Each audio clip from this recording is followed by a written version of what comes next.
Hello, everyone. A big warm welcome to all of you on this Special Needs Children podcast. Today, I have with us a very dear young friend, Jai Hopf. Hi, Jai. Thank you so much for agreeing to do this with me. I am honestly very excited to be here. Yes. Super. So, Jai, I'll just share about you briefly with our audience. Jai is an art-based practitioner and a behavior therapist who has decided that he would want to help a lot of special needs individuals. And his own journey with learning differences led him to be homeschooled, and his personal experience with ASD has inspired him to focus his practice on supporting a lot of others on the spectrum.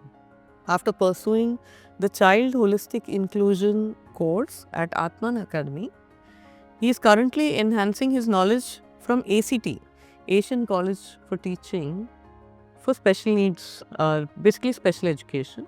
And he's also started training for animal assisted therapy, music therapy, and also getting himself trained for sign language. So Jay emerges not just as an advocate for autism awareness for all of us, but a true testament to the resilience, individuality, and profound potential that resides within the diverse spectrum of human experience. Jay, I'm diving straight Yeah, go for it. to asking you, how was childhood? Childhood was, in a single word, weird, but to probably expand on that, um, I had a very hard time initially making friends mostly because I was just a very weird kid. I would do things that were not socially appropriate. I would not know what was socially appropriate for a long time. And it also led to me getting taken advantage a lot of by various other children. Right. Things that I would be told to do that I would just accept at face value. If someone would say something, I would just like, oh, okay, I'll do it. Oh, you want me to hang on the wall for something and it'll make you all happy? Okay, cool. Like, I wouldn't question it or realize that some of it was bullying. Yeah, and that didn't occur to me at the time. It led to a lot of other weird things. So first, schooling was absolutely awful for the most part during childhood because I would just get bounced from one school to another to another. Pretty much every other year, I was in a new school, and at least up until third standard. After that, I was homeschooled. And it also led to a few other weird things. So, like when I was 11, in my search for friends, because I was still very lonely and I still wanted friends. And I realized at some point that there were a lot of children who were being told to stay away from me because what if they got what I did? So their parents would tell them to basically stay away. And well, I was like, okay, I have my brother, I have my dog, and I have my dad, but I also want to have some friends. Be nice. And then I did the absolutely amazing and incredibly intelligent thing of standing in the street and asking everyone who passed by, hello, will you be my friend? Hello, will you be my friend?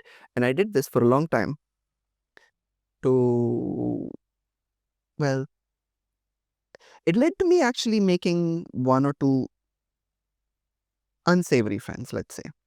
One of which was this older boy who then used my naivety to then take advantage of me. And then at the age of 11, he had sexually abused me for a while. So that also happened. And then eventually I just went into, okay, you know what? I don't like people. I will stay away from everybody. Who needs friends? I have dogs.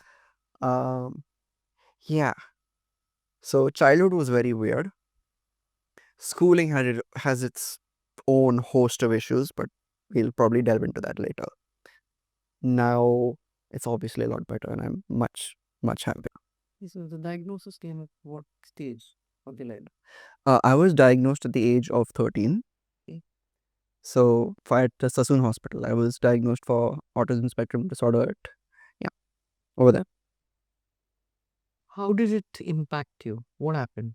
Well, seeing as a lot of the negative stuff happened prior to that, Mm. the actual diagnosis itself didn't have a strong impact on me. I didn't quite know what it meant. At that point, I just thought that, okay, it's something else. My dad used to talk to me about me possibly having ADHD because I would exhibit a lot of those. And it turns out I do actually have ADHD. But he would talk to me about that. So I thought, oh, it's probably something like that, It's Mm. not a. I found out later that changed the environment around me more than anything else. For me, it wasn't a big deal, but the way my parents would then treat me afterwards and were generally a lot more understanding with certain behaviors. And that also led to my dad helping create a training program specifically to help me learn how to socialize better. And we would have practice sessions for it. Sometimes we'd go out late at night or very early in the morning, far away from everybody else in a naturey environment, because I liked that and found that calming. And then we just go back to back practicing various social etiquette questions or analogies or euphemisms, things that otherwise is difficult for me to grasp. And honestly, that was so helpful. That helped me a great deal. I'm very, very thankful to it. Wow, lovely. Can you share a little more about your family? Who else is there? Mm. Well, I have a brother, my younger brother, Param. He is amazing. He is like, how you say, tech wizard. My dad, he has been the homemaker and he has been taking care of me and my brother and has raised me and my brother since we were children.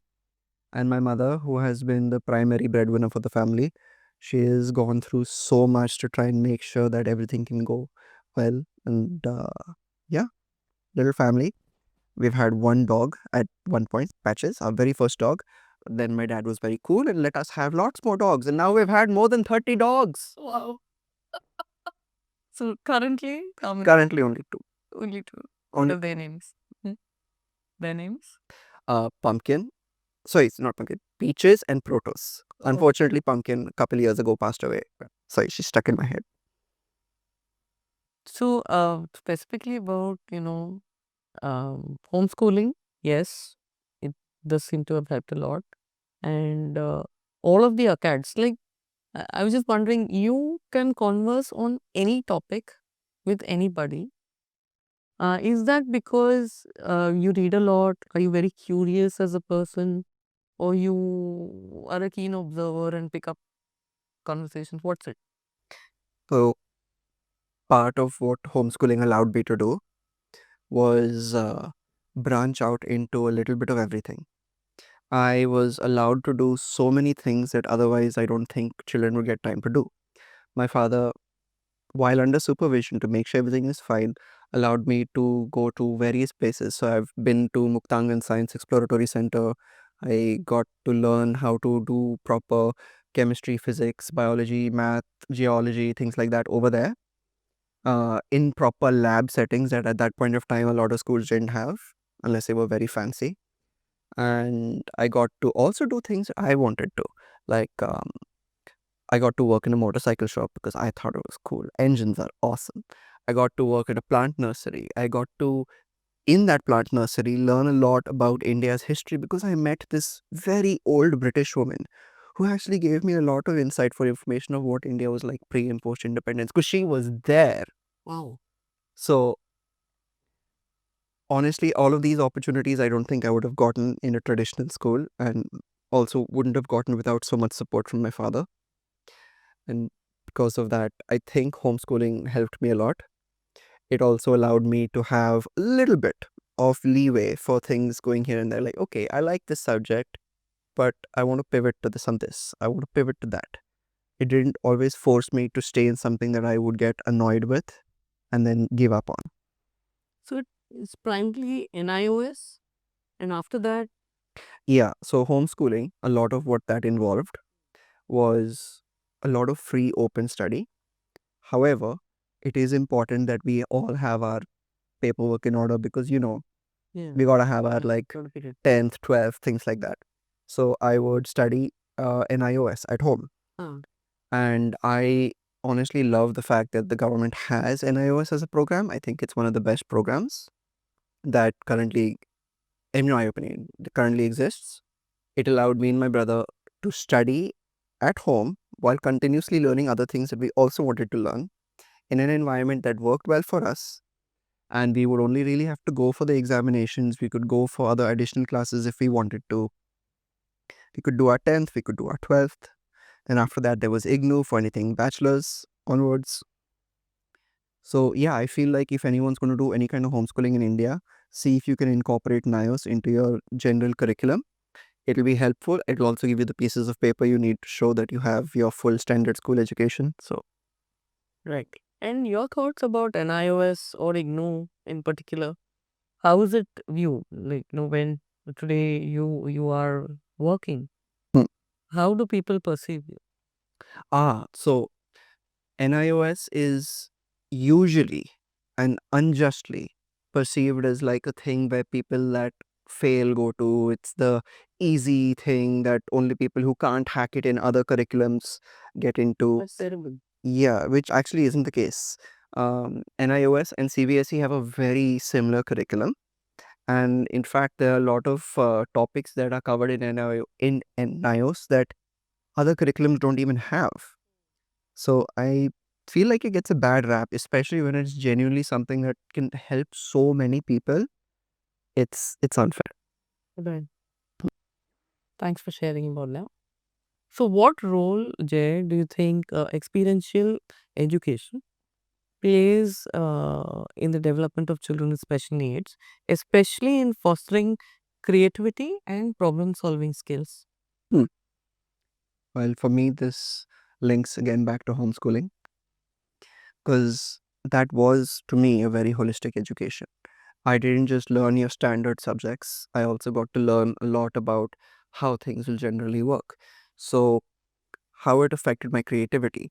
Me being allowed to learn and work on engines, for example, helped me develop my visual spatial skills pretty greatly. And that I thought was amazing because that visual spatial skill translated into generally more creativity for me. I got to I was able to imagine things to a much better and higher detail than I was able to before. So I enjoyed that. I feel like the idea of holistic education shouldn't be its own separate, like, okay, you have education and then you have this other type of education and you have this. I feel like generally holistic education should be a part of every curriculum, should be part of everything that we learn. Hmm. I'm getting a sense that, from what you shared, it has been so helpful for you and for your brother that I'm sure that you following that and you're advising many others to also. Oh yeah, you learn a lot of life skills from that. Yeah. So for example, I would learn literally how do you interact with another person. Okay, I would also have to, practice a little bit. How do you interact with another person who doesn't want to interact with you? I had realized later that there are a bunch of interactions where people will say things, but you're supposed to say them. Like, you know how the usual, oh, hey, how are you? Oh, I'm fine, thank you. Like, that's a common thing, right? Um, I used to just kind of blurt things out or just say, oh, I have nothing, so I won't talk to you. Um, it didn't work out very well, but I got to learn how You to. learned how to camouflage. Yeah. So I Say feel like my social skills were also improved because I was able to get a generally more holistic education. Got. So, what, where did you decide to want to help other kids? When did that come in? Ah, okay. So many years ago, about 6, 7 years ago, um, my mother was already in special education at the time and was going to a class that was hosted by Miss Jasmeet Arora, a brain gym class. And I was also signed up for it. I was like, okay, I want to see what this is about. Brain gym sounds interesting, and I'm doing all of these other kinds of studies, but it's like a light bulb. I'm shining faintly everywhere. I'm not focusing on anything like a laser beam. I want to see what that's like. And I get there. I find out that, okay, this is actually a surprisingly helpful class. And a lot of the activities that they're trying to show, like I can see this being something that I would be able to use for myself. Like some of these things will help me improve my own skills. It's like, okay, there's something here. This is a real thing. There's some merit here. I want to know more. And I got to approach Miss Jasmeet. And oh my gosh, she was so warm and so kind. And I basically asked her, hey, can I go to your clinic and like look around a little bit, see what's going on, just get an idea? And she's like, yeah, of course, come on. And she helped me not only realize that special needs was a field I wanted to work in, it was also one that I was good at. And I was like, oh my gosh. I got to share my experience with a lot of the other therapists there and also utilize it in some of the plans and things that we were making and be able to make it more effective for some of the children who were having to go there for therapy. So that worked out to be this eye-opening experience for me. It's like, wait, I know what this feels like. I think I know what this kid is going through. I can help. And I got trained after that. And then I started interning there for a while before then properly working there. And I'm so glad that I went to that brain gym class. It was absolutely worth it. Super.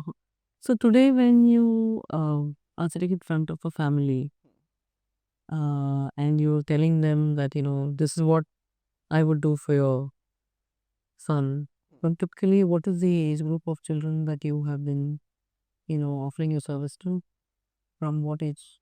Well, I've worked with children as young as like 2 to 3 years old, Okay. all the way up to about 27, 28. Wow, that's fabulous. So there's no specific set age range. Lovely. And so parents understand where you're coming from, and they're happy to engage with you as a team to help their children. Yeah, that is there. A lot of parents that I will work with typically are on board to help out as a team. There are some parents who are, and I understandably so, are constantly with their child, and sometimes it's very difficult for them to work with their child. Sometimes they need a little bit of a break.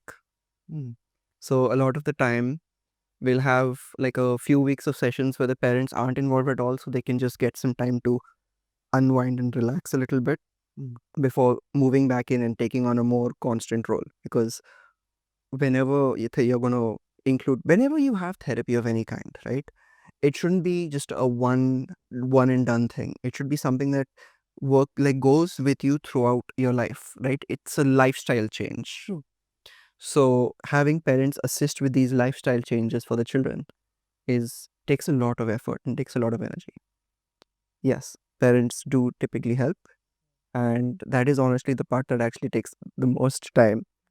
Having the parents learn, okay, this is what we're going to do, this is what we're going to do, this is why we're going to do what we're going to do, and this is how it works, and all of these other things. Like that usually takes longer than whatever is going to be done. Yeah, because I felt that maybe some of them think, that you coming from the same space, will you actually be able to help the kids? And I hope they are receptive and they understand that you actually have an advantage and you'll be able to help out more. And can you please shed light on uh, uh, ABT plus behavior therapy? How do you choose what to do when? And do people reach out to you saying that, hey, can you please come do ABT for my child? Or can you do behavior therapy? Or So do you do a mix? How does it happen? that's a good question. They are not mutually exclusive for the most part.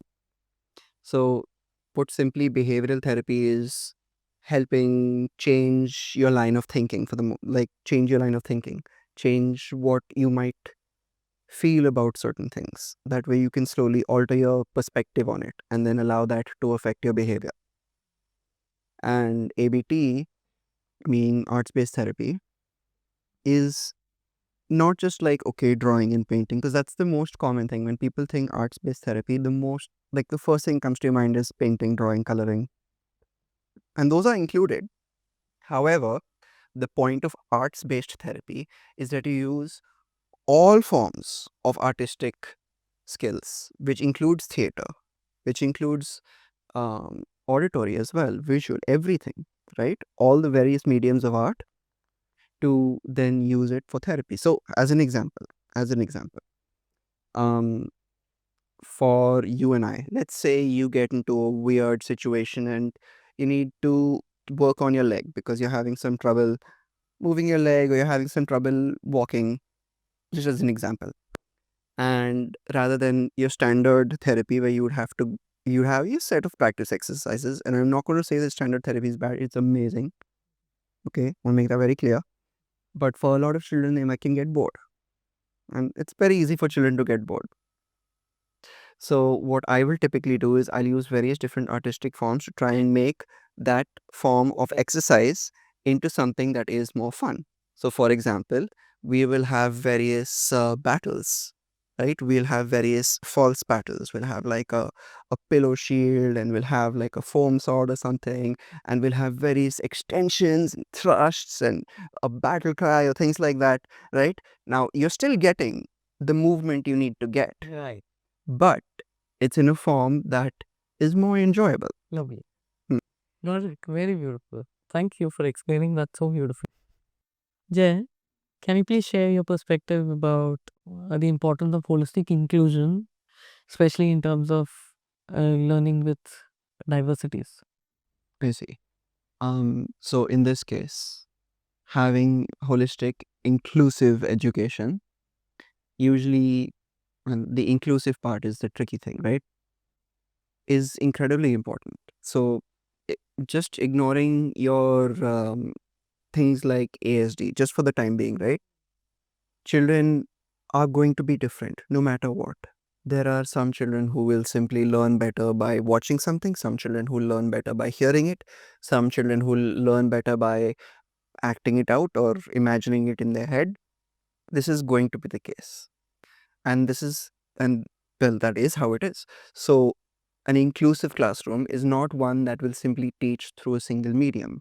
You won't have your standard teacher writing on the board, copy, and then as a child, children who are like struggling to learn visually, right, and understand it visually are still trying to figure it out. The teacher's like starting to erase, and you're going through the panic of, oh my god, the teacher's erasing, will I get it done in time? And then you don't, and then you're just like, okay, I'm not going to get it done, I give up. And that's when your brain just shuts off for the rest of the class. Your learning turns off, as compared to a teacher that's making sure that you have a visual medium, there is a proper spoken and discuss, like there's a discussion or a spoken medium, so there you have the auditory. If any part of it can also be shown as a physical action, like, okay, today we're learning about this Rajput king who has done this thing, you know, and like and you have a thing that King Rashus or whatever, had this fighting style where he would raise his sword high and sneeze on it, just like to make it more visually appealing, but also because you're having all of this physical action, right? And you allow children to also, like, now if you were one of these kings, what way would you want to fight? And everyone do one quick action to show me how you'd want to fight. Now, this is bringing in all of that engagement. This is getting everyone more excited. The children who were initially like, what is going on with the board are learning, oh, this is like we're learning history, we're learning about fighting in history. That's cool, right?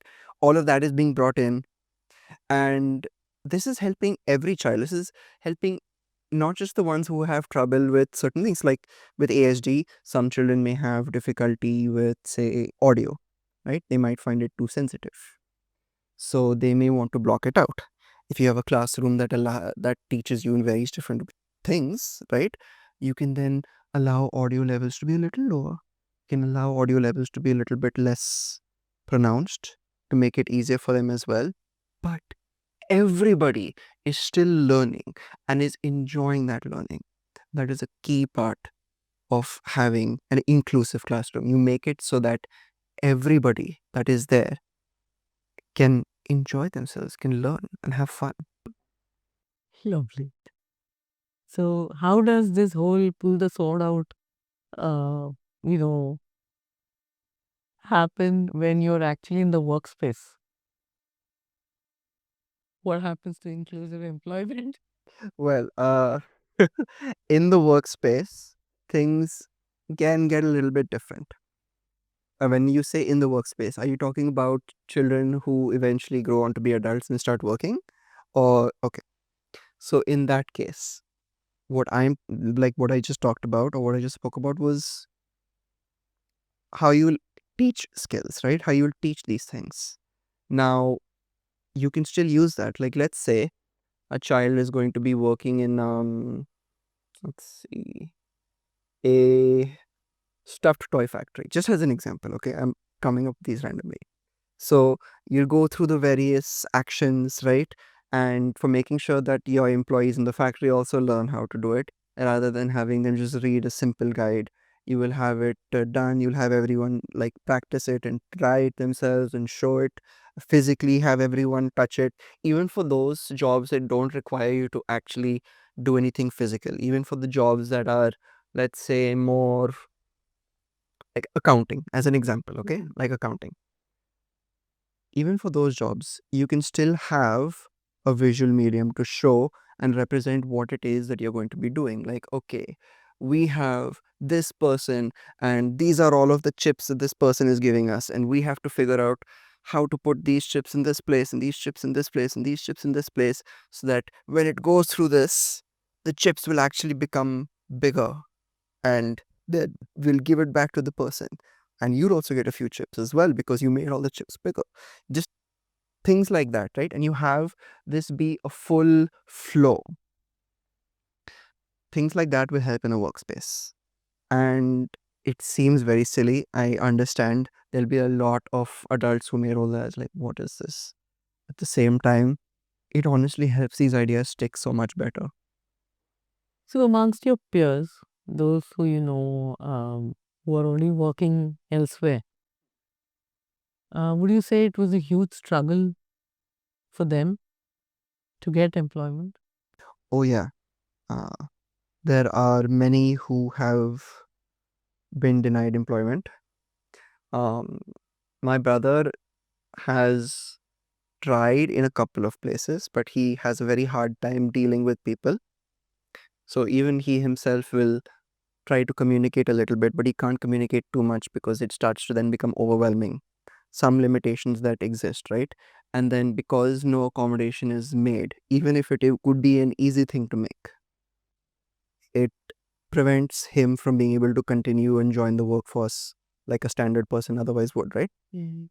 So these, like, I see this. It's quite like it's a common thing.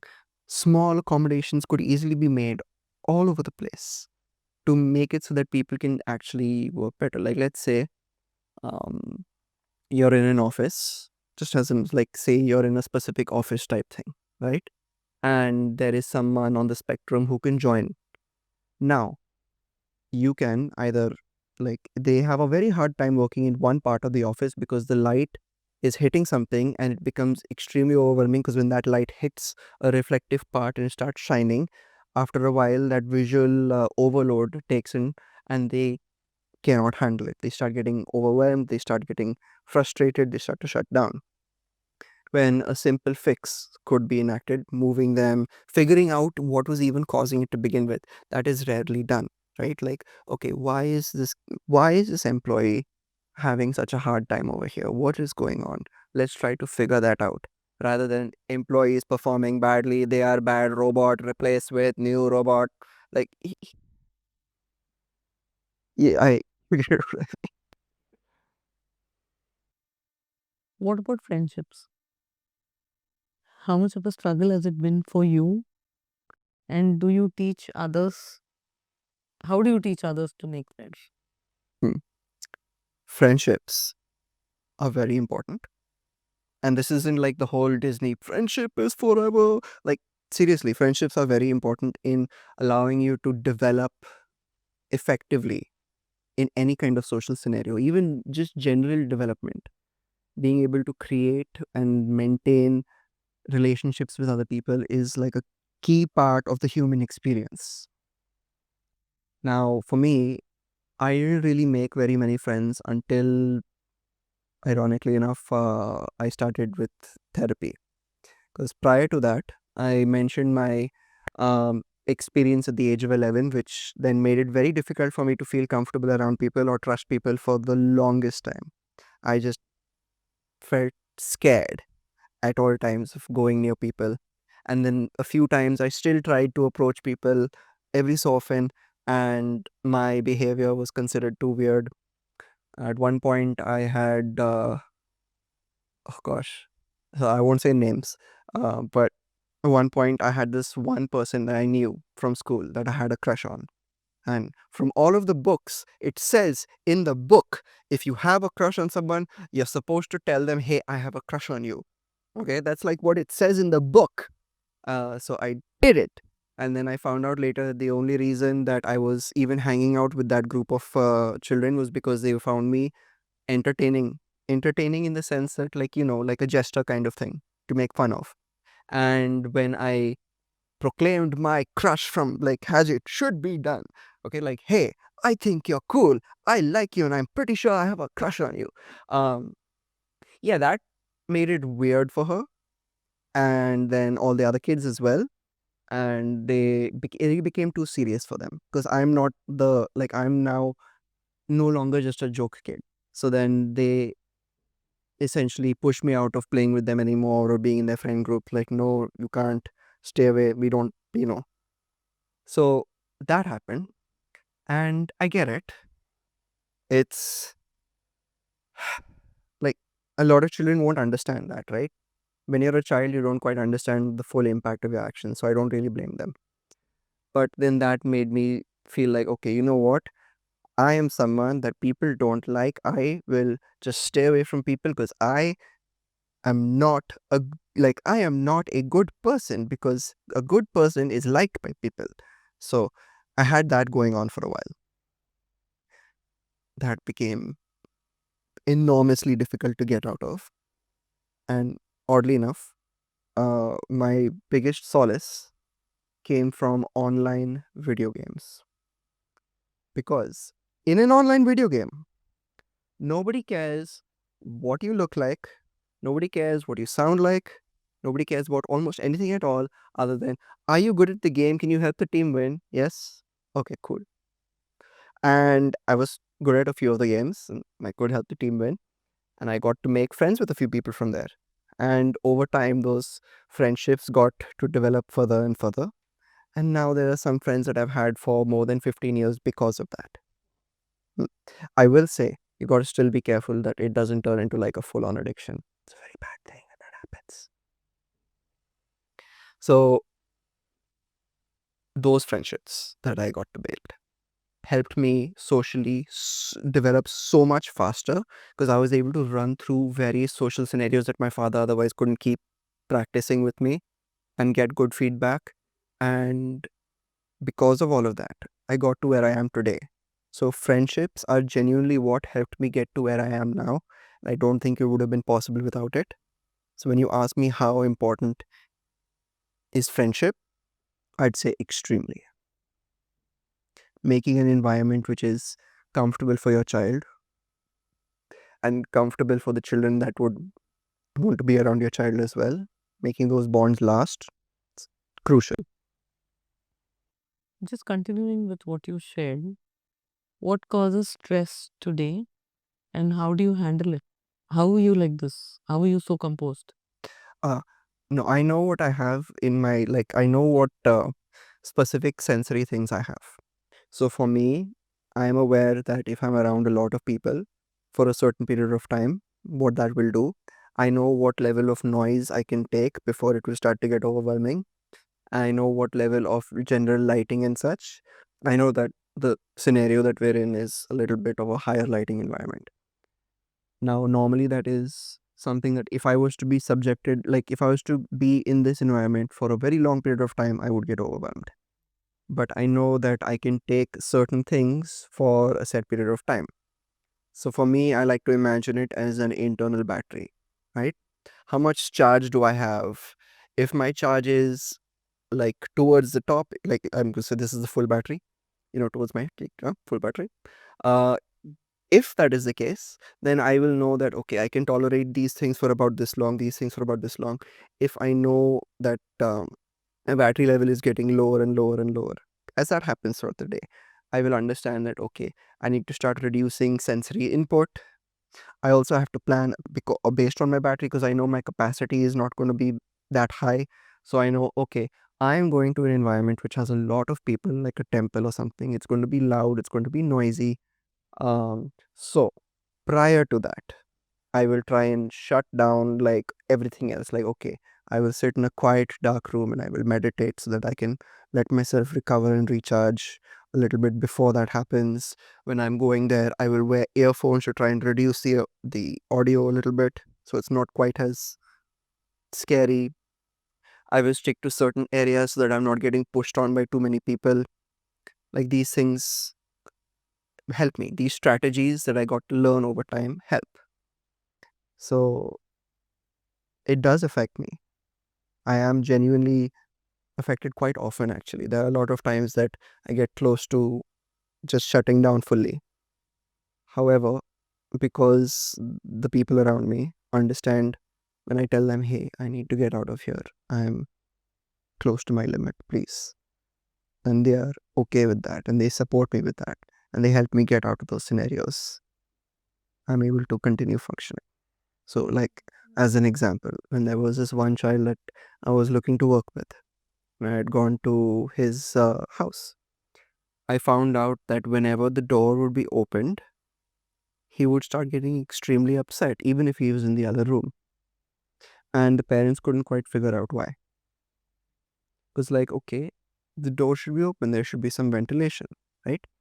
Turns out that when there was that ventilation, some of the breeze that would go through would hit this slightly cracked open pane of glass, right, and leave a very high pitched sound that is not easy to hear.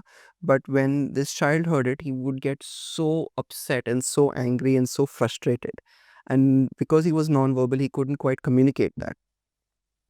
So we got to figure that out, point it out, make changes accordingly, and also make it so that when we're going to have a class, we will play something like white noise or brown noise, pink noise.